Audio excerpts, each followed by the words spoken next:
Hello, welcome back. Standard 8 English textbook in Pathshala. We will do activity 6 now. હવે આપણે કરશું activity 6. Our unit's name is Sun Tho. સૂર્યની સફરે. વિદ્યાર્થી મિત્રો, ઘણી બધી વાત, ઘણા બધા ફેક્ટ, સત્યો અને તથ્યો આપણે સૂર્ય વિશે જાણ્યા અને બહુ અચરજ પમાડે તેવી વાત છે કે સૂર્યથી પૃથ્વી પર એક એના કિરણને પહોંચતા 8 મિનિટની વાર લાગે છે. સૂર્યના કિરણને ફોટોન કહેવાય છે. And the sun is a star. It is a big star. Now let us look at this activity. કેટલીક વધુ વિગતે વાત કરીએ. Have you been unique? આ રમત તમારા શિક્ષકની મદદથી રમો. હવે યુનિક એટલે વિશેષ, કંઈક ખાસ. તમે કંઈક ખાસ છો કોઈ બાબતમાં.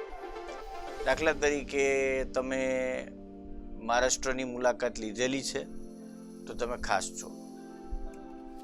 તમારા મિત્રોએ નથી લીધી પણ તમે લીધી છે.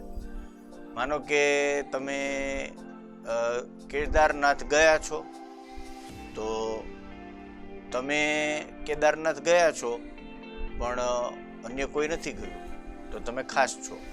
આવા બધા questions, have you been unique, એ રમત અહીંયા આપેલી છે. Prepare 10 questions and ask them to your classroom. Have you been unique, આ રમત તમારા શિક્ષકની મદદથી રમવાની છે વર્ગખંડની અંદર. આપણી જે અંગ્રેજીની ટેક્સ્ટબુક છે મિત્રો, એ એટલી બધી એક્ટિવિટીથી ભરેલી છે કે આમાં બધી એક્ટિવિટીઝ ક્લાસની અંદર કરવાની છે. જરૂર પડે પેન્સિલથી આન્સર્સ એમાં ટેક્સ્ટબુકમાં લખવાના છે. અને આ બધી જ સ્ક્રીન્સ તમારે આ જે યુનિટ્સ છે અને આ એક્ટિવિટીઓ છે એ એક એક બબ્બે વાર સાંભળવાની છે અને તે તમે કરો છો. એ વાતનો મને આનંદ છે.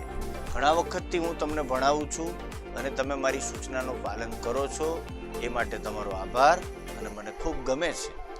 શિક્ષક મિત્રો, હેવ યુ બીન યુનિક ની રમત હેલ્પલાઇનમાં આપેલી છે. Prepare 10 questions and ask them to your classmates. For example, I have seen film Gandhiji. Who else has seen it? મેં ગાંધીજી મૂવી જોયું છે. અન્ય કોણે જોયું છે? Who else has seen it? બીજા કોઈએ જોયું છે? બીજા કોઈએ જોયું છે? Who has visited Goa? ગોવાની મુલાકાત કોણે લીધી છે?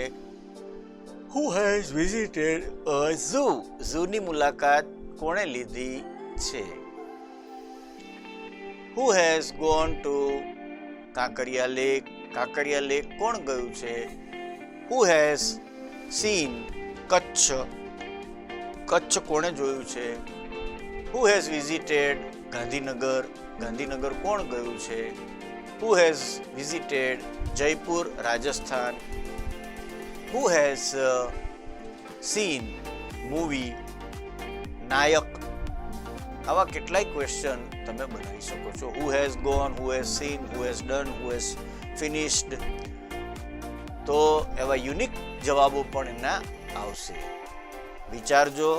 હેવ અને હેઝ આવે, આઈની સાથે હેવ આવે, આઈ હેવ, વીની સાથે હેવ આવે. બોલો બધા મારી સાથે.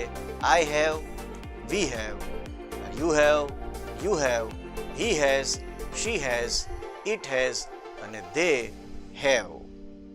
I have, we have, you have, he has, she has, it has, they have. Ramesh has, Kanji has, Gita has. Elephant has a big trunk. હાથીને લાંબી સૂંઢ હોય છે. Dog has a small tail. Okay? So understand, have, has and use it. વાક્યોમાં જેટલા પ્રયોગ કરશો automatic grammar આવડશે. Grammar શીખવા માટે સ્પેશિયલ તમારે ગ્રામરના ક્લાસ કરવાની જરૂર નથી.